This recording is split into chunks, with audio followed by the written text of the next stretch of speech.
Good morning. Good Hi. morning. Good morning. Welcome to Broadscast. Hi, thank you for having me. Well, thanks for coming in, co-host Kim Goldman. Yeah, hi. Jackie, me too. So it's September 11th, 2015. I almost said 19 something. I said 2007 yesterday, so we're good. Yeah, I have myself convinced I'm 33, but that's okay.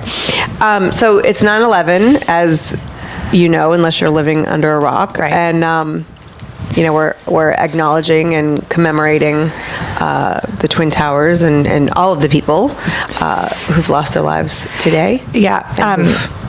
Just on that comment, I was talking to my son this morning on his way to school, and I said, today is, and he said 9/11, and I said, you know what it means, because we always have that talk, and he said, yeah, it's about the Twin Towers, and I said, and he said, and the Pentagon, and I said, and he said, and the plane that went, he knew everything. Wow, and, good. Well, I think we forget. I mean, Twin Towers that's is the just only one, because it's like this big visual. Right. And my heart breaks for the families of the other crashes and the other trauma too. So and the heroes on Flight 93. Yeah, that one is. But speaking of heroes, today's episode is honoring those everyday heroes, people who maybe walked out the door in the morning and didn't really think that they would have an opportunity to save lives or make a difference. And which happens every single day. And there are heroes among us all the time that are many of whom are never acknowledged. And I would say true heroes. I think that word gets thrown around so cavalierly that I certainly feel very strongly that a hero is someone that sacrifices of themselves and does noble acts, and it's not just someone that managed to get to a job interview on time, because they raced through the freeway. Right. system, and I was reading on BuzzFeed. It was an article that was written last year. The sister of somebody who was killed in the Twin Towers, and their family was quick to say that their daughter and sister wasn't a hero. She was at work early, and it was the people who ran into the building that they find to be the real heroes. Yeah. But later in the show, we're going to speak not only to a hero, Scarlett Lewis, but the mom of a hero, Jesse Lewis. Jesse, who was in Newtown, 6-year-old boy in the Sandy Hook shooting, who, while the shooter was reloading, yelled for the other kids to run after he watched his teachers get shot. So, for him to be able to just have the step wherewithal up and have that and save how many lives, we have no idea. I mean, I don't, maybe you do. I don't know how many children had run at that point and actually been saved before he was shot. So we're going to talk to his mom, who's carrying on his legacy. Yes, Scarlett. Yes, and later on we'll also hear someone who's in their everyday life honoring heroes. So you'll have to stay tuned for that. I'm gonna. Are you? I'm gonna stick stay around. Tuned. Yeah. All right. Cool. Yeah. So let's move on to somebody who's not a hero for a second.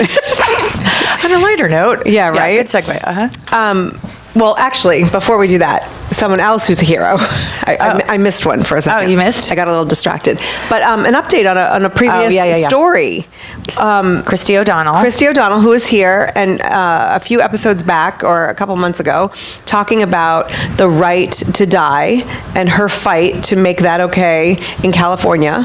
Right, because she's dying, she has terminal cancer, and she wants to die with dignity, and currently at that time, state of California didn't allow you to do that. Right, and she's been fighting for this, for herself, but also to leave a legacy for others in the future. Right. And just the other day, California Assembly passed. It does still sit with the governor, but it has passed in the Assembly, giving terminally ill patients the right to die with dignity, with medical assistance, under the doctor's care. Right. But, right.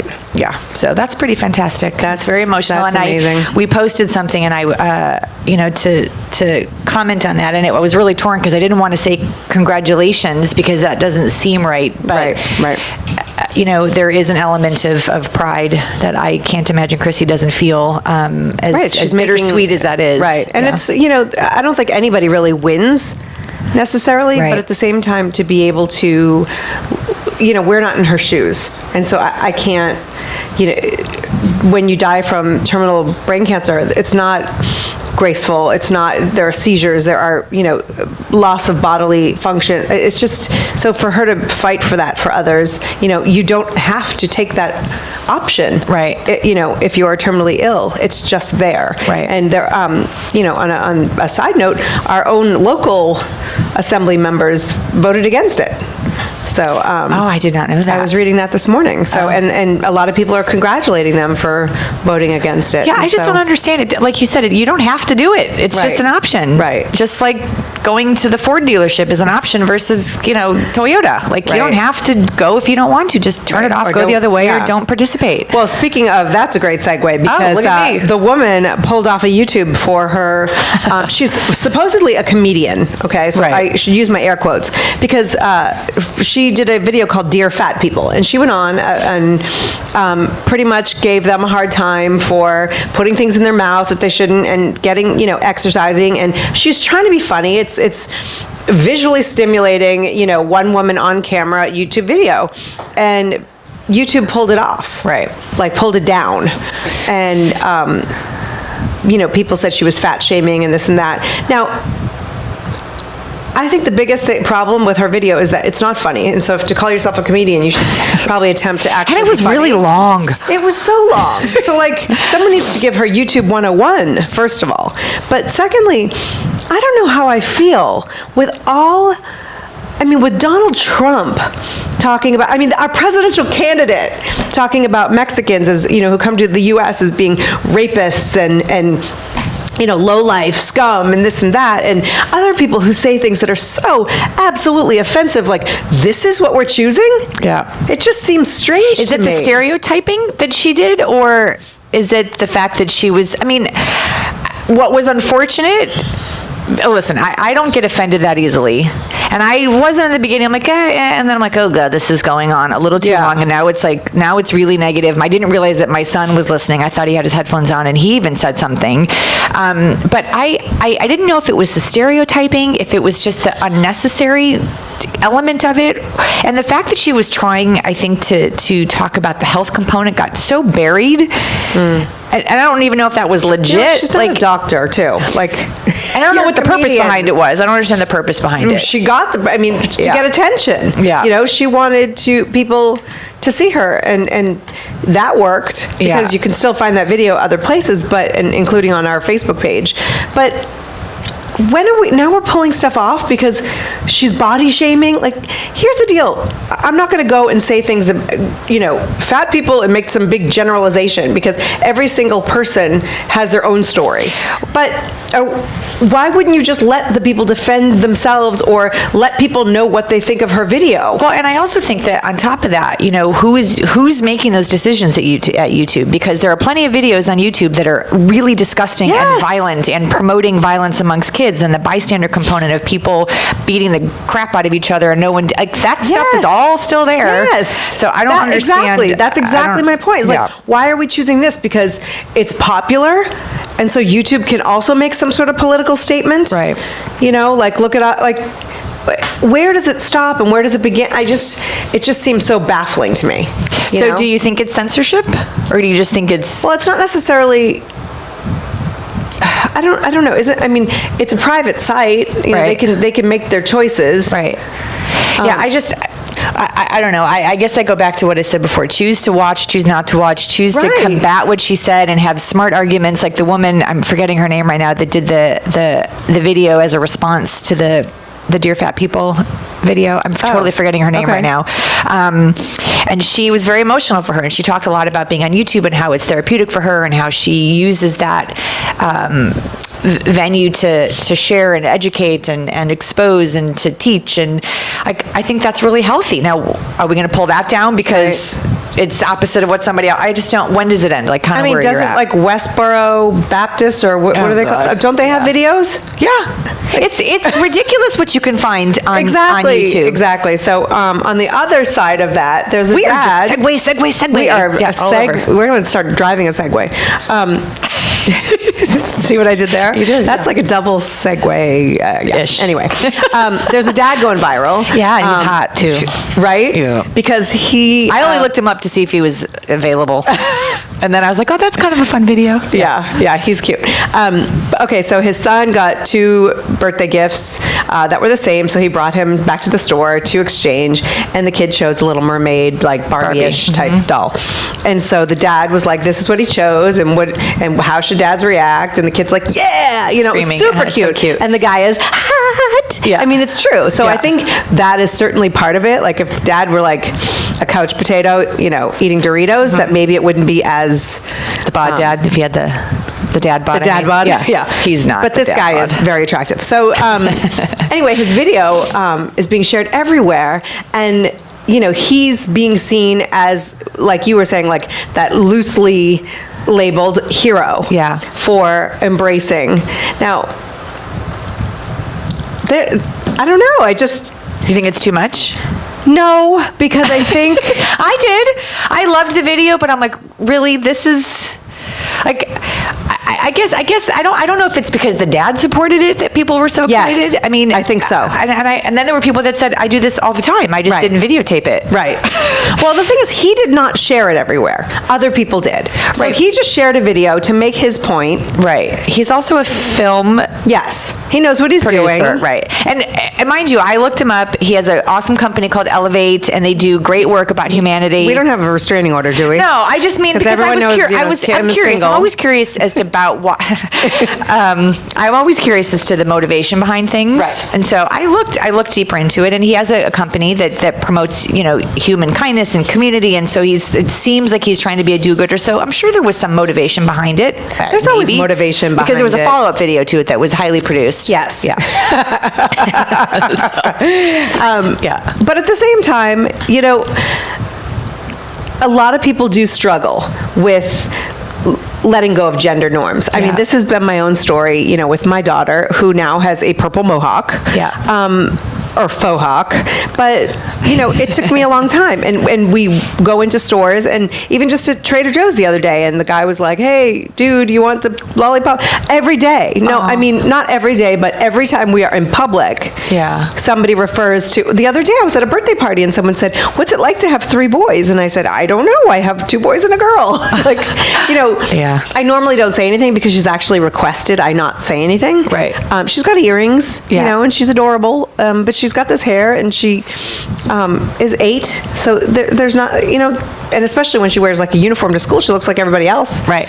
So you just, and that's fine. It used to bother me a lot, and now I don't know when it just stopped, and it's a process for every parent. So it's great that dad is like, hey, Little Mermaid, is he exploiting his son? I don't know.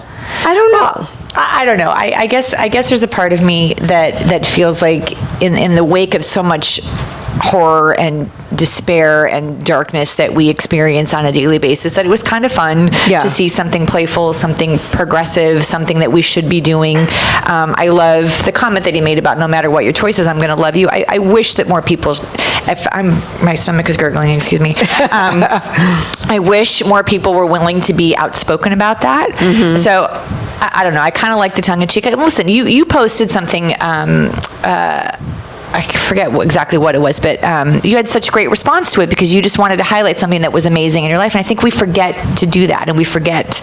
And I kind of like when people get excited over that and they share it and they talk about it. Because and that's, and I'd rather see that than, videos of people beating the crap out of each other that we're so willing to share too. And if there are other dads who are worried about it, it's great to kind of like, it's a little sign like, hey, bud, we got your back. Like, let's do this. But, like I said, it's a process for a lot of parents, and not everybody gets there as quickly maybe as that guy. Right. It took me a while because I've always wanted a daughter, and I walk around and people call her dude or him or, and ultimately it's her life. So when you watched the video, what did you take from it?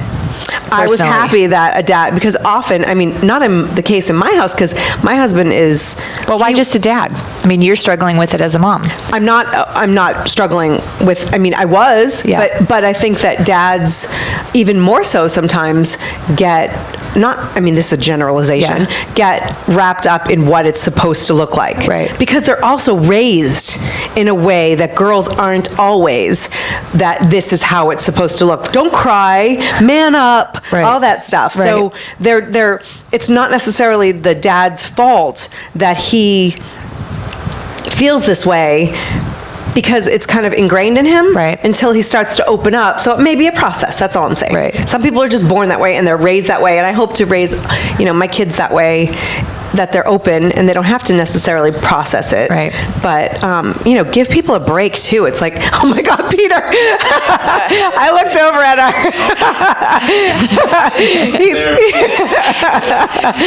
So Peter, what do you think? Did you see, you know the video that we're talking about? Did you see the dad? You didn't notice the hot Come on guy in. probably, but Peter was making funny faces. That's why I was did laughing. not see this video. So yes, it's Okay. Absent. He just, but the long and short of it is, his son wanted a 5 years old, I Little think. Mermaid Yeah. doll, and the dad was like, "Hey, I love you anyway. I love you." Well, he no first made matter the comment. what." He's like, "How? I don't know how I felt. Like this was a shock when my kid wanted a Barbie." And then he kind of made a face like, "Oh, what do I do?" And then he said, "I'm going to love you anyway." And the kid was screaming and excited. So That's what? good. I can only hope that my parents would do the same for me if I wanted mermaid dolls as a kid. Right. I always wanted Spider-Man toys as a kid, but it reminds me of a day, I guess my first sleepover was this kid named Michael. I don't know how old I was, but he was right under I was second story, he was first story. And he had nothing but Barbie dolls. Oh. And I remember this a little bit as a kid because I cried. I wanted to go home because he didn't have any. He didn't have any of my anything you toys. liked. Anything I liked at all. But we were still friends, and one day, I guess, both of our parents decided, why don't you just bring your toys over and they can be together. Oh, There you go. So And there. it was, at first, it was the worst thing ever. Your kid goes over to his first sleepover. He's there for 10 minutes. Wah, wah, wah, I want to go home. I hate it here. The next day, a very good, I don't know, when you guys are talking about this story, it reminded me, set me right back. Yeah, So yeah. obviously your parents did have the understanding and the acceptance, and they knew. I mean, I think it's really hard. No matter what, you have an idea of what it's supposed to look like based on who knows what. I mean, I had similar expectations of what my marriage and my home life and my kid, like, I don't know where that comes from, but it's in there. Yeah. And then when it doesn't exactly look like what you dreamt it to be, you have to adjust. And some people, like you said, they have a harder time adjusting than others. But Yeah. I mean, I think that life has been a series of, this is the way it's going to be. Haha, no, it's not. I mean, Yeah. so at some point you just have to kind of, what's the word there? Like resolve or give in Right. to the unexpected. Yeah. I mean, again, though, it's a process. I'm just happy to be at a better side of my particular process. And now I get Today, to do cool mohawks. All right, so next week, before we go into break and then to our guests, next week, have you seen the viral video where it's to the song "I Can't Feel My Face," and it's about the mom who, is getting the kids back to school. what is she say? I can't get my space, or give me my space? Yeah, I can't until you're back at school. Yeah. I totally butchered that, but and I love it. So it's going. It's everywhere. And Did you know that song was about drugs? I can't feel my face. I had I don't know. I don't know if it is. We had Someone this said it's about debate. drugs. We Yeah. actually had this debate at work at Fab Life, which premieres next Oh, were Monday. you the one that brought it up? Yeah. But it's I can't feel my face is actually a reference to drugs. Oh. But another one. Love. Well, that's. I the thought it thing. was because you're smiling so much. That's what I thought. This is how lame. I'm But the other so one- disconnected. I thought it was just love. But here's the other thing that maybe We're their so lame. love is so intense though that it feels like drugs. I mean, it's one. I don't know. Got to listen to it. But anyway, this viral video is a much better version and something you could probably play in pretty. We need to challenge you. We need to do one of those. What? We should do a parody. Oh, we totally. We should have our listeners. Remember, we were going to do the iCarly parody. Oh my God, we should still. Oh, no, our car's off the air. Yeah, we can't- we'll it's do not funny something else though. anymore. Yeah. But she's going to be on next week in Awesome. studio. Woo! Jess, who Maybe she'll sing for us. Yeah, and her YouTube page. I don't know how to say it. I only see it. It's like Shuggy Lipo or something. Oh. Lipo. Yeah. Well, anyway. Well, she'll clarify. Shugil. All right. So we're going to go to break, and after we come back, we're going to have a friend of mine, Scarlett Lewis, who's the mom of Jesse Lewis, who lost his life in 2012. And we hope you stay tuned right here on Broadscast. Back to Broadscast. Welcome back. Hi, we're here. We're here. We stayed. I have had the pleasure, so it is not news. Well, maybe it's news. I have a book coming out. Yes, you do. I do. September 22nd. Thank you. Called Media Circus. And I had the good fortune and honor to interview 10 families that were involved in high-profile cases and talk about how, what it was like to live their private tragedy in the public eye. And the very first woman that I spoke to was Scarlett Lewis, and she's joining us today. Good morning, Scarlett. Hi, Scarlett. Hi, Kim. How are you? Good. How are you? Jackie's with us too today. So, Hi, Jackie. Hi, Scarlett. Nice to meet you. So thank you for rearranging. You're so good. You're always so good to respond to my emails. I always feel like I'm bugging you, but it's been such it's been such a pleasure to get to know you the last year plus outside of what we all think we know of you when we watched what happened obviously in December of 2012. So I just thank you. Our show today is about everyday heroes and the people that, like Jackie said earlier in the show, that just wake up one day and make a difference. And sometimes, like with Jesse, with my brother, it was the sacrificing of their own life to help save others. And so, you were the first person that I thought of when Jackie and I were talking about who we wanted to have on today's show. So thank you for being available so that we could honor you and Jesse, of course. Thank you very much for having me. So Jesse was just 6 years old, in Sandy Hook Elementary, and I've been reading so much about him just over the past few days to kind of refresh. And, in the face of something unimaginable, his first reaction was to tell kids to run. And it's really amazing if you think about it. And even before that, it sounds like he just had this spirit of what had he written down? Nurturing, healing, love. Before that event. Right. He wrote those 3 words on our kitchen chalkboard shortly before he died. And, those words aren't in the vernacular of a 6-year-old. It's not something a 6-year-old would normally say. Right. They were phonetically spelled because he was just in first grade learning to write. But those 3 words we found are in the definition of compassion across all cultures. And upon a little bit further research, we broke down the meaning of each of those 3 words. Nurturing means loving kindness and gratitude. Healing literally means forgiveness, and love is compassion in action. When you practice those 3 character values in that order, you're choosing love. And so I felt like when I saw that message shortly after he had died, actually when I came home to get his clothes for the funeral is when I first saw it, I just felt like literally he had passed the torch to me. It was like, Mom, this is what the world needs more of. And if the man who shot me had this in his life at home and at school, this wouldn't have happened. And so take this message and bring it to the world. And so this is what I've dedicated my life to for the past 2 3/4 years since he was murdered. And that was the reason why you started the Jesse Lewis Choose Love Foundation, correct? Yes, absolutely. Yes. I asked myself the same 2 questions that everyone did. How could something like this possibly have happened? And what can I do personally to make sure that it doesn't happen again? And for me, I feel like our children aren't as connected as they used to be, and we're not really teaching tools of resilience and emotional intelligence in school, and I feel like that's so important. So that's what I've been promoting. And how do you do that? How do you promote that emotional intelligence, and what are some of the tips you would have for parents to create that?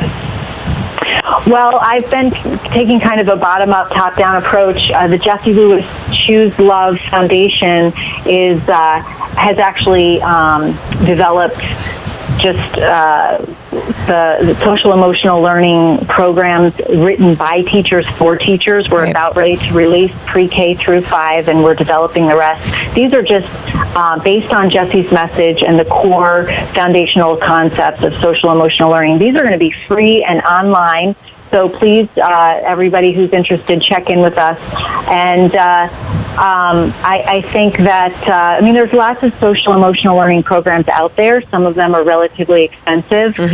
Personally, I've been working also in my top-down approach with the executive branch, and I introduced the Jesse Lewis Empowering Educators Act into the U.S. Senate in April. Wow. A lot of the language in our bill has been woven into the Every Child Achieves Act. And so that actually, we were successful in getting a portion of existing funding to be used to teach principals and teachers social emotional learning concepts during professional development days.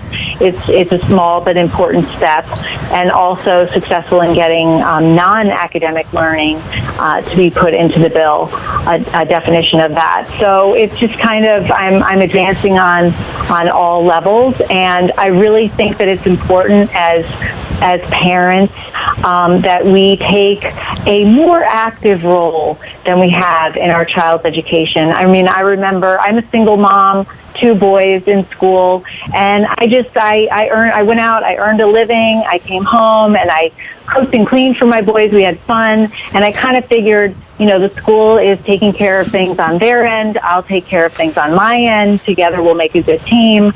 But it turns out that I think parents need to take a little bit more active role in what's going on in their school. Ask those questions. Ask about school safety and what the protocol is. Be familiar with it. Have your kids be familiar with it. Ask about whether the school offers social and emotional learning. It's such an important part of your child's education. Right. And there are over 30 years of research showing incredible across-the-board benefits. In fact, there's no evidence other than other than what is supporting social emotional learning. Make sure that your kids are getting that, and if they're not, figure out a way to incorporate it into your school. Check out our website and have them download our free programs as soon as they're ready. And I just think I wish that I had taken a more active role now in hindsight. And I am moving forward. So Scarlett, it's such a progressive movement, although it doesn't sound like it should be this progressive. Right. But what's have people been resistant to what you're doing? Do they feel like it's not the school's responsibility? Is it a funding thing? I mean, why is there people that are trying to block what you're doing? You know what? There's been no resistance, and I think that's one of the things in the very beginning. I mean, I was in such shock, and obviously a terrible morning, and I knew that I couldn't be against something. I knew I had to do something to help make this a better world, and to turn the tragedy into something that helps that process. But I knew I couldn't come out and be against something. I wanted to be for something. And being for choosing love has really turned out to be a good idea, because nobody said, gee, that's a stupid idea. Right.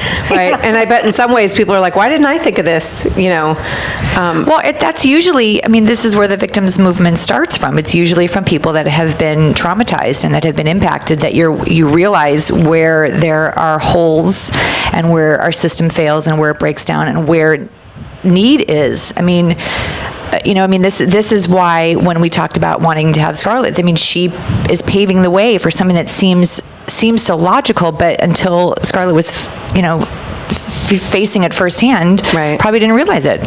Well, Scarlett, here's my question. You and Kim both have experienced these tragedies in the public eye, and there are so many families who maybe aren't necessarily, publicized and their pain and their tragedy. I think a lot of them also get stuck when they're in this, after, and they want to do something with it, but they're still in mourning and they're still in so much pain. Like, how do you go from one to the other? Because I think there's a lot of guilt there with some people who suffer tragedies or loss, and they're not there. They don't have a platform. They're not ready. They don't know what to do. Like, do you have any advice for them? I think that every journey is different, and I know for myself, right away, I made a decision to forgive the shooter in our case, and I was able to do that by understanding that somebody who could do something so heinous must have been in a tremendous amount of pain. And so in doing a little bit of research into Adam Lanza's background, it turns out that he really did fall through the cracks. He actually was crying out for help, as a child does, not raising his hand in class and saying, I think I need to see a psychiatrist, but, he had written a book called The Book of Granny, where a grandmother came into the Sandy Hook Elementary where he was going to school at the time, and her broomstick opened into a semi-automatic weapon, and she murdered children. I mean, that right there is a cry for help, and he never got the help that he needed and that he desperately, obviously, wanted. And so in that way, I could feel compassion for him, and I could forgive him. And I think that was a really big step for me in my resilience and being able to kind of move forward in a positive way afterwards. And that is not to say that I am not still deeply grieving, because I am. I cry every day, several times a day. But I'm able to kind of take a deep breath. Sometimes I have to forgive again, and then just move forward, honoring Jesse's legacy, honoring the courage that he showed in the classroom when he stood up to the shooter and was instrumental in saving 9 of his classmates' lives. Wow. That courage is something that we all have within us. It's that courage to be kind, the courage to do for others, and we all have that. And so honoring that space inside of us, and I think when we're aware of that, we can more easily access that, and that's what it takes on a day-to-day basis, especially having been through what Kim and I have been through. It's just sheer courage every day to get up and move forward.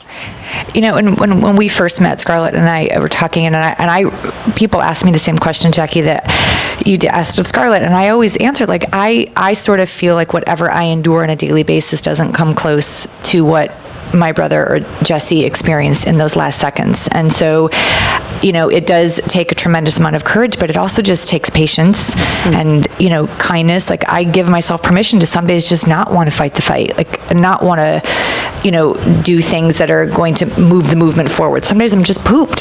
Some days I just need to take care of myself. And, I think, to answer your question, I've talked to a lot of victims too, that, sometimes you don't have to, just getting up every day is a feat in and of itself. You don't always have to have a platform or a mission or a bill that you want passed. I mean, that's okay too. It doesn't, what Scarlett's doing with her cause is incredible and so needed. Not everybody, doesn't appear that way for everybody all the time. Right. Scarlett, I want to ask you and Kim both, though, does it make it that much more difficult, the fact that everybody feels they have their story?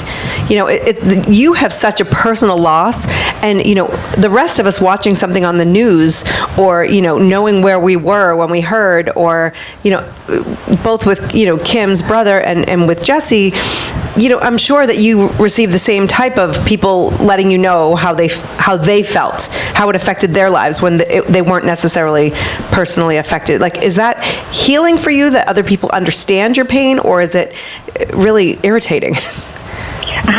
Well, that's a good question. I mean, I think that I've gotten a lot more understanding of how a national trauma impacts other people, because what happens with trauma is that when we experience it and we don't deal with it, then we layer it. So it basically gets buried in our brain. Then we experience another trauma, and then that layers over the existing trauma. And then when a big trauma comes, it kind of unfolds like a blooming onion. And then we have an issue. And it doesn't have to be a trauma that happened to us. Right. So that's why right now, there are a lot of people in Newtown that didn't even have kids in the school, but they're now having to face traumas that happened earlier on in their life, because this is something that brought that forward. Right. And I think I have a lot more patience and understanding of that now. Yeah, I guess for me, I too, for a while, I was like, go away, like this is mine, Right. But it isn't. And once I got to that place of recognizing that it wasn't just my loss, and I was able to celebrate the fact that people knew or, were supporting my family and my brother and seeing him for this amazing human that we all saw him as, I was really comforted by that. And there are definitely days where I'm irritated by it too, there's no doubt, but in the big global sense, it's really very comforting. When people are kind, it's very comforting. Wow. But you're not Absolutely. Yeah. I mean, I had, if you can imagine being held up by a world full of prayers, Yeah. I feel like God thought that I would need that kind of support to be able to get through something like that. And, to have boxes of beautiful handmade quilts and shawls and little items made by kids coming from all over the world, that was just, it's such so loving and so kind and generous, and the generosity of spirit was just beautiful, and that really helped me. I have everything that anybody gave me because I just feel like they're love gifts. Wow, that's amazing. And you're not the only advocate in your family. You have an older son. Yes. And tell us about that. Sure. he was 12 years old at the time, and he had actually texted me that day when I was waiting at the firehouse, can I come and wait with you? And he was at the middle school at that time, 12 years old, 7th grade. And of course I thought, sure, come and wait, because when they find Jesse, and they said that, they're still sweeping the school, they're probably hiding in the woods, and I'm thinking, well, of course, Jesse is such a scrappy guy. I'm sure he's got a contingent of kids, and it's going to take him hours to find them. Mm-hmm. So JT was actually in the middle of all that trauma, and we still talk about the trauma of the firehouse, and we were having a hard time for about a month afterwards. JT really hadn't gone back to school. I couldn't make him go back to school. I sent one kid and he didn't come home. I'm not going to, force another kid to go. Right. And, the school, I called the school and asked them for help. They said, I don't think you understand. We're traumatized here. There's nothing we can really do. So we were really on our own. And a group of orphan genocide survivors reached out to us from Rwanda and live Skyped with JT through an interpreter. And they shared their personal experiences of when they had their neighbors break through the walls of their home and murder their families by machete in front of them. Oh, it was just incredible. I mean, these young people they had legitimacy in our eyes, because up until then everybody was saying, you're going to be fine, time heals all wounds, and I'm looking at them going, you really have no idea what I'm feeling. I'm not sure I'm going to be okay. Right. And so here were people that had gone through maybe even worse than we had and come out the other side. They gave us their equation for healing, which ironically was the exact same that Jesse had left on the kitchen chalkboard: gratitude, forgiveness, and then finding meaning in their suffering and using it to help other people. JT, after that experience, went back to school the next day and decided that he was going to start a fundraising campaign and raise money for those, they're now young adults, to go to university.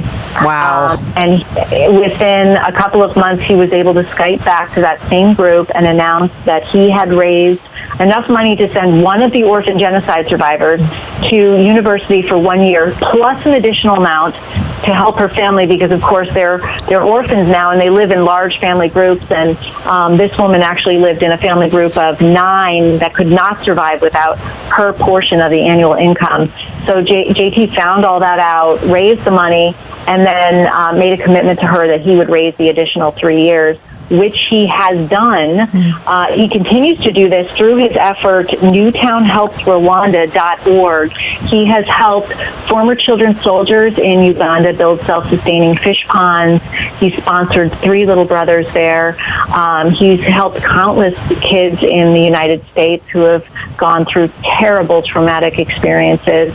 And I've just watched him grow through this experience, where I can truly say in the last 2 3/4 years, he has matured so much. I mean, he's so far beyond a 15-year-old in kindness and caring and compassion, and this effort has helped him find meaning in his own suffering and loss of his brother, and so by helping others, he's really helping himself, and I'm so proud of him. Well, Scarlett, that didn't happen by accident.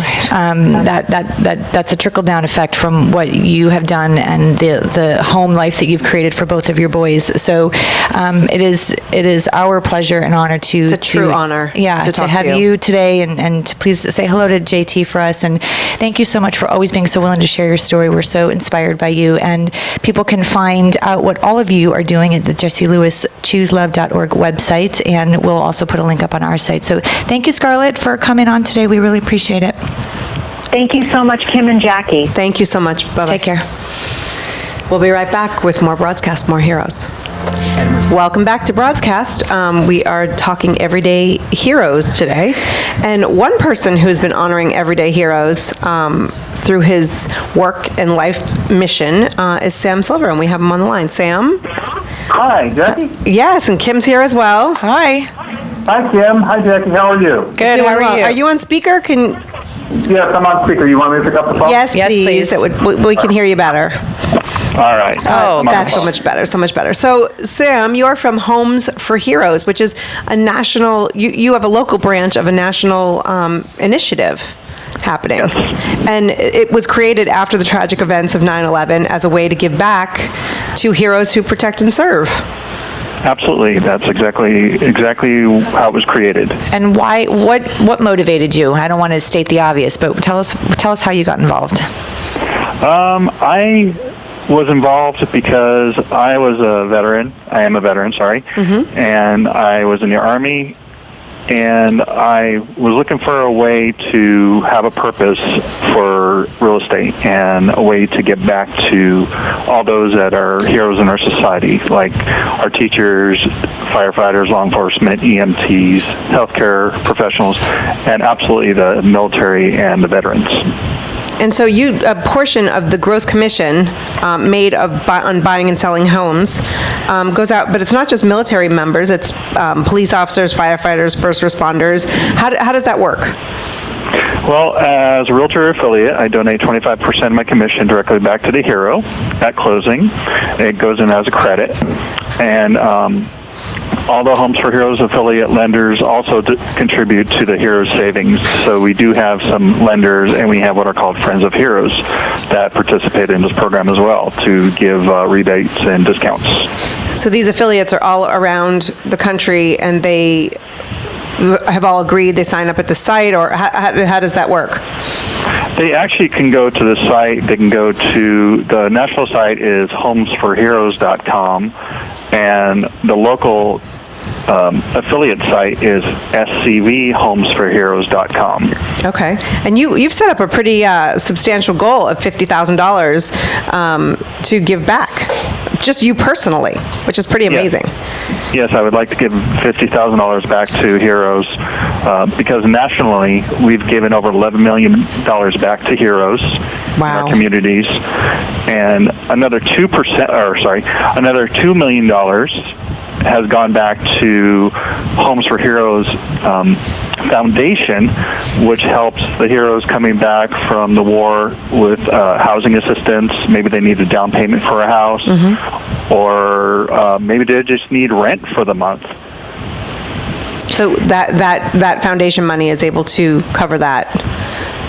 And how are there a lot of realtors who are jumping on this? Do they feel like they're losing out on their commissions? I mean, it seems like you kind of have a vested interest. But I don't know if there are others in the area that are doing the same thing. Are you encouraging others to get involved, or do you kind of? Yes. There are some others not in this area. I have the exclusive in Valencia area. But there are some others in Lancaster. There's a Homes for Heroes agent in Lancaster. There's some Homes for Heroes in some of the surrounding areas. But they're all across the nation. I talk to Homes for Heroes all over the world, or all over the United States. And are there ways that others can get involved? I mean, clearly that's when the heroes, go to buy a house or need assistance, but are there other people who, when, maybe not in those positions, but maybe want to help when they're purchasing a house, and they can kind of do the same thing and donate that?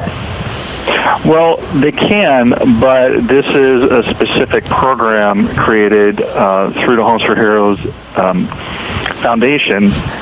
Now, Homes for Heroes, they screen all of the prospective realtors and lenders before they're allowed to become part of the program. And all of the affiliates go through a deep orientation process. They have really strict guidelines, and it has to be met before being part of the program. Like, give us an example. What would be the screening what's the purpose behind that?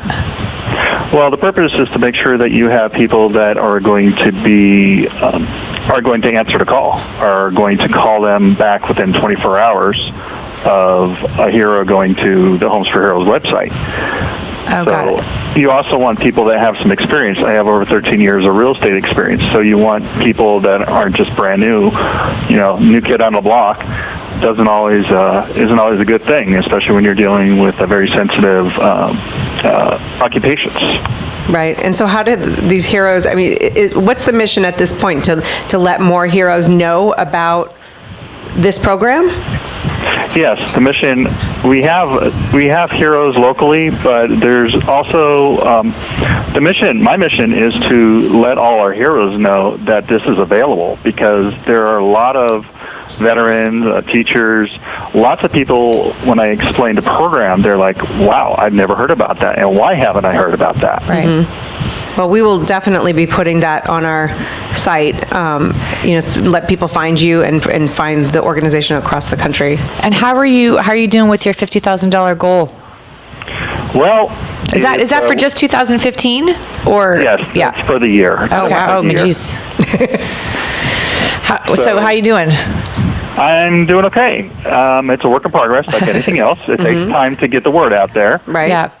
I have it. I have a lot of Facebook advertisement I'm doing. I have some other types of advertisement. I advertise on my car. Mm-hmm. Right. Do you have support from the national organization, or as a local, you're just kind of on your own? As a local, I'm on my own, and there's also there's a lot of support through the Homes for Heroes corporate. I can call them if I have a question on, say, I'm doing a ribbon cutting, or say I want to do a press release, or any of those type of things. I do get assistance through other Homes for Heroes agents as well as corporate. That's great. Well, we will definitely put those on our website, right. homesforheroes.com and Homes for Heroes SCV. No, SCV. SCV. Oh. SCV homesforheroes.com. Right. Sam Charlie Victor. Excellent. Thank you so much, Silver, Sam, thank you for all so you're much. doing. And for what you're doing, we talk about heroes, and for you to honor them every day with your mission and your career. Kim and I were talking before the show about that sometimes we honor people on a specific date, an anniversary, and the fact that you do this on a daily basis, and you've made this, such an important part of your life. And what a legacy that you get to leave for your daughters. Absolutely, and we applaud you. Thanks so much, Sam Silver. Thank you. Thank you so much for your time, ladies. Have a wonderful day. You Thanks, too. you too. Bye-bye. So we only have 2 minutes left of the show, but I have to say, I was concerned a little bit because I don't do sad very well. I fully admit this all the time. I cry all the time. I can't even I'm like sniffling off radio. I don't know how you did this. This is not self-promotion because it's not my book. September 22nd, Media Circus. Yeah. Scarlett's story is just one of 10. Yeah, it of was these people who've opened up their hearts to you. I could feel the way she talks to you in a way that's so trusting and so honest. I'm really, really excited to read your book and just to kind of see. So obviously you didn't pre-order it because you would have gotten it yesterday. So there you go. I'm just kidding. No, I'm kidding. But bam! No, I'm kidding. I really would have that. gotten it early? Yeah. I really appreciate that. Talk about burying the lead. Okay, Pre-order the book on Amazon. Where would you like people to order the book? They can go to my website, KimberlyGoldman.com, or on KimberlyGoldman.com. Amazon. Or don't tweet her at Kim Goldman on Twitter, because that is not her, and that woman is very offended when you tweet at her, even though her Twitter account was created way after you became in the public eye. You're so funny. We have 20 seconds. Yeah. So, KimberlyGoldman.com. yes, or on Amazon. You can look me up. I have a couple books on Next there, week's All Good Times. Yeah. All right. Thank you for listening. We appreciate you guys being here. Jackie MacDougall and Kim Goldman signing off for Broadscast on this lovely Friday.